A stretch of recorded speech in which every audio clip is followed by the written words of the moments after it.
Welcome back to another edition of TIY, where Fox 4 Rising anchor Kelly Dame joins me in the studio for a little imitation inspiration. So great to have you on the show this morning. So good to be here. This is my happy place. I am so excited about this. It's been a while since we've done a TIY. Usually we shoot this on location, so I'm so excited to have you in the studio because the TIY was started for my love of DIY, and you really share that love with me. And if you walk through Kelly's house, every piece in her house pretty much truly does tell a story. So I absolutely love your ideas. You're very talented in what you do because everything looks so professional. And today you've got a really cool project that you're going to make for us. Yeah. What do you call this? Okay, so I love the imitation inspiration because that's how I get my ideas. A lot of people are like, where did you come up with this? And I'm not really creative when it comes to, what can I dream up and all of a sudden have it? I like to just kind of surf the internet and think, all right, maybe I can make this. So this all came about, my co-anchor, Miriam Zamorano, who we know and love. She just had her baby boy, Thomas Vaughn. And so we were looking through stuff because she's got a plane theme for her nursery. And we were looking on the site Etsy. I saw this thing for 90 bucks and was like, I can make this for 20. So we got the supplies and I've been working on it. And so I've got the finished one that we'll show you in a minute, but I'll kind of take you through the process of what we do. And, you know, we've got stressful jobs, and so doing this kind of stuff is my happy place. Kind of helps with that.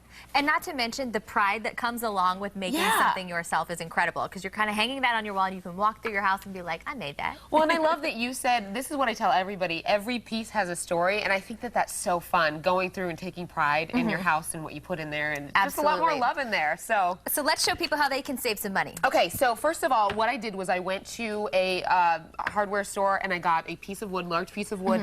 They cut it there themselves, and I've got some tips for you. I'll get to that in just a minute. So it was cut in 3 pieces. You can get any size, really, and just as long as it's the size that you'll want that will fit in your home. And that is kind of a trendy thing that we're doing too, by the way, is that split panel image that you put on the wall. So this is going to be one image. The goal is this is one image kind of split into 3. Are we able to get a shot of the finished product yet? Because I want to show everybody kind of what the goal is. Here's the finished piece right here.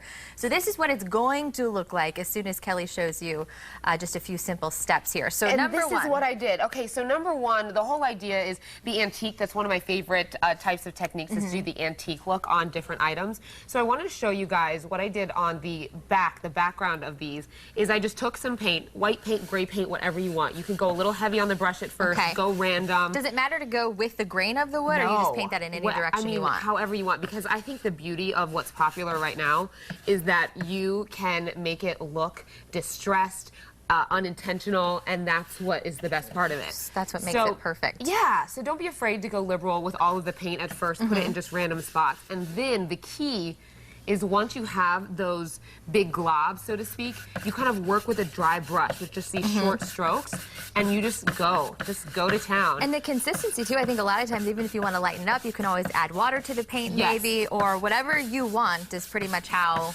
you make it look. And I think it's important to start very timidly on your brush strokes because obviously once you paint it and there's too much paint on there, it is harder to take it off. But again, you can add water like you said. Okay. But I just like to, this is a little light, so I'll maybe add more paint there. And then just kind of blend it with that dry brush, add more paint, blend it, and go. And pretty soon you'll have an antique look. So once this is covered, and then I assume we wait for it to dry, we move on to the next step. You wait for it to dry, then you've got a panel like this one that is already antiqued and ready to go.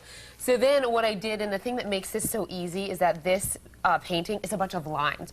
So I've used a lot of painter tape here to figure this out. There's one part here, don't freak out, okay? We're gonna brag on her for a minute. This, she said, don't freak out. I just free-handed the airplane portion, and really you can see, free-handed is a loose term because there are erase marks, there's already, I had to erase and do this like 3-4 different times, so don't feel bad.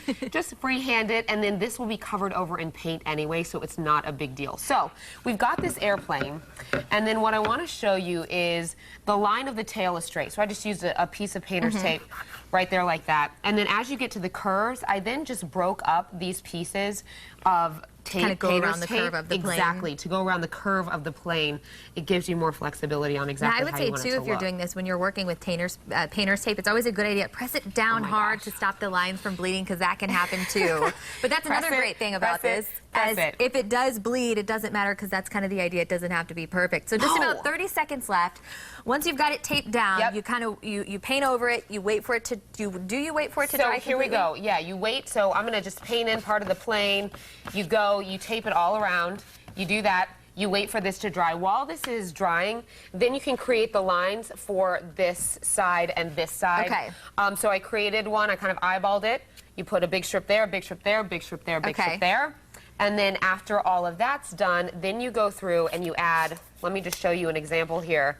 You would do, like if you want to do one of those little crisscross lines that show the support for the plane, you just make a small little crisscross line. Okay. Find out where you want your start and your end point to go, and then you just brush in between there. Awesome. Rip it off after it's halfway dry. You don't want it to be all the way dry. Okay. And then good tip there. That's it. Lastly, you'll just put these on the back, hang it on the wall. Thank you so much, Kelly. It looks phenomenal. I'm so excited to see this piece actually hung up on the wall. And like we said, you're just you've got that pride that goes along with these projects, and anybody can do it. Yeah. And what we're going to do is we're going to surprise Miriam with this and show it to her, and I know she's going to love it. We have the perfect place to hang it. Thank you, Kelly. For more information, head to our website, fox4morningblend.com. We did say we had the perfect place. Look who we found. Here's the finished piece, by the way. What do you think? Kelly, you guys make me cry. Seriously. You're going to make me well up. I can't talk about it too much because I'm going to start crying. I love it. I love it. This is so awesome. I love the color. I love everything. Well, that is so awesome. Yeah, I felt like we sat together for 9 months, you know, with this little baby, and I need to leave my part on him. Yes. You know? Did you sign the back?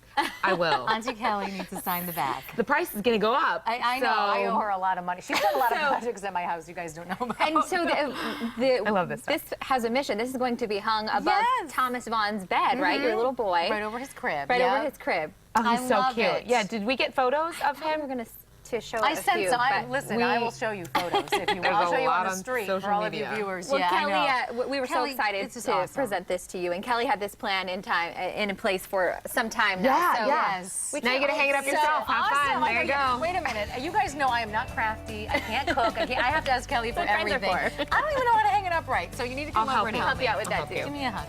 Oh my gosh, thank you so much. He's going to love it. He's going to love it. Thanks, ladies. All right.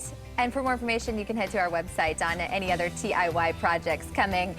But first, 2 Hollywood legends are back in the 2nd season of their hit TV show. A resident movie and TV critic has seen the new season of Grace and Frankie. And coming up next, she gets frank about her review. Stay with us.